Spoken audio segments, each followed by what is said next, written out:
जीवन बगिया ऐसी उलझी, फूल उगे कम, कांटे ज्यादा, सिमटा जीवन, डूबी सांसें, आना है तो अब भी आजा।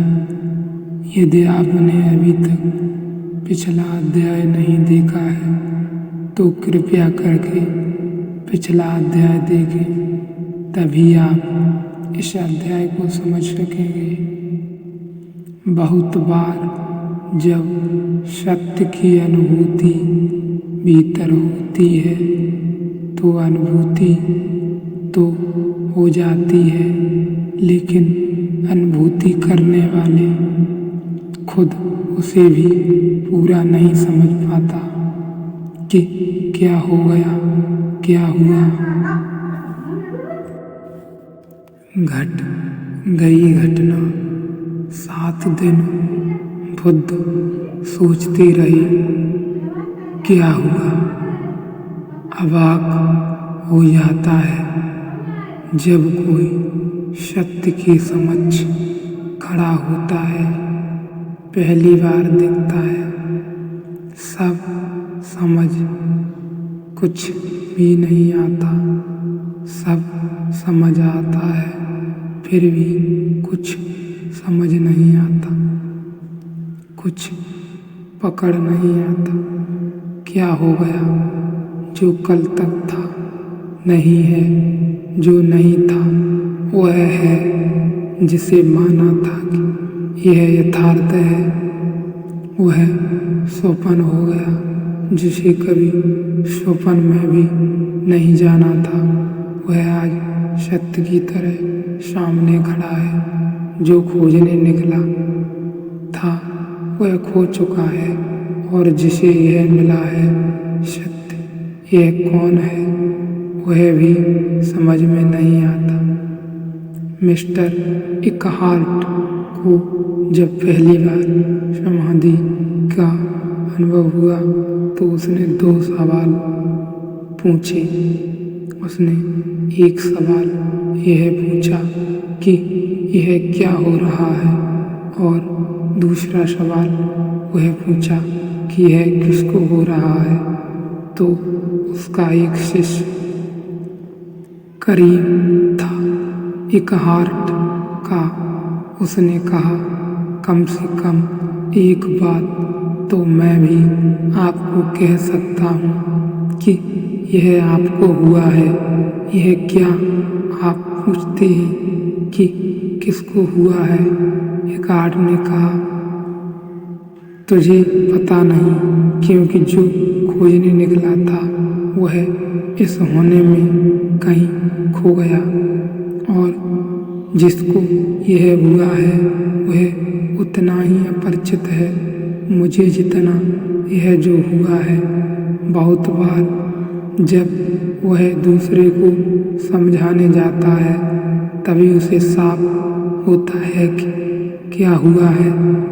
तो गुरु कहता है, हम दोनों की विद्या तेजस्वी हो, हम दोनों का जानना प्रखर होता जाए, हमारे जानने की धार तेज हो, हमारे ज्ञान की ज्योति और चमके, यह चमकती ही चली जाए। ऐसा ही कोई क्षण नहीं आता जहाँ परमात्मा से यह कहा जा सके, बस अब काफी है। ऐसा कोई क्षण आता ही नहीं कि जब कोई परमात्मा से कह सके कि बस अब चाहो तो मेरी बुद्धि को जंग मारो, चलेगा नहीं। ऐसा कोई क्षण नहीं आता कि विद्या ऐसी तलवार हो जिस पर धार रखी जा सकती है। अनंत अनंत धारें, और फिर भी और कुछ चमकने को सदा शेष रह जाता है। यही अनंतता और असीमता है। इसीलिए गुरु अभी भी कहता है, हम दोनों भी कहता है कि विद्या तेजस्वी हो हम दोनों की। अमल में गुरु यह कहता है कि कोई कारण नहीं है मानने का कि मैं ज्ञानी हो गया हूँ। अभी भी ज्ञान चाहिए, अभी भी अज्ञान है। शायद जो जानता है उतना उसे अज्ञान दिखाई पड़ता है, उतना अज्ञानी को नहीं पड़ता। अभी भी है और ऐसा न समझें कि जरूरी है कि अज्ञान रहा हो, ऐसा न समझें कि दिव्य सात को विद्या की और तेजस्विता की चाहिए हो, पर यह प्रार्थना प्रीतिकार है और सांकेतिक है। यह कहती है कि प्रतिभा सदा ही विनम्र है और प्रतिभा सदा ही प्रार्थना करने में संकोच नहीं करती है। सिर्फ कमजोर प्रार्थना करने में डरते हैं, कमजोर मांगने तक की हिम्मत नहीं जुटा पाते। जिससे सब कुछ मिल सकता है उसके सामने भी वे खड़े रहते हैं जैसे उनके पास सब कुछ है। उसके द्वार से भी उतनी ही अकड़ को कायम करके वापस लौट आते हैं। बिच्चा का पात्र पीछे छिपाए रखते हैं कि कहीं वह आगे दिखाई न पड़ जाए। लेकिन जो जानता है वह भी जानता है कि जानना कोई स्थिर घटना नहीं है, कोई तालाब जैसी घटना नहीं है। बंद जानना एक सरित प्रवाह है, कोई अंत नहीं है। नदी की धार की तरह बढ़ता जाता है, बढ़ता जाता है। यही है गरिमा कि ज्ञान का कोई अंत नहीं है। अगर ज्ञान का भी अंत आ जाए तो ज्ञान मुर्दा हो जाए।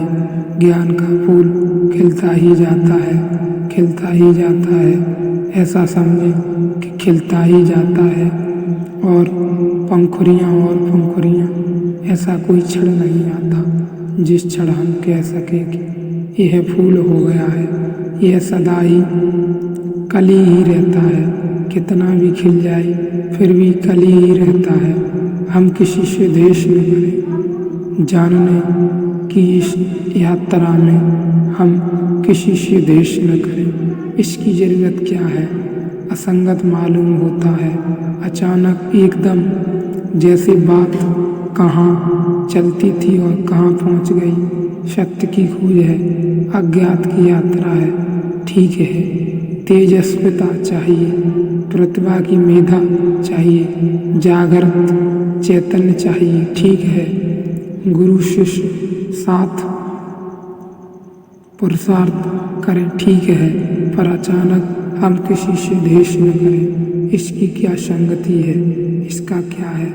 यह दूसरे से द्वेष की क्या बात? यह हम समझ लें। ऋषि वचन कभी भी असंगत दिखाई नहीं पड़ते, होते बिल्कुल असंगत दिखाई पड़ते हों तो भी, और ऐसा भी लगता हो कि ऋषि एक जगह से दूसरी जगह छलांग लगा गया हो और बीच में कोई सेतु नहीं है, बिल्कुल दिखाई पड़ता हो।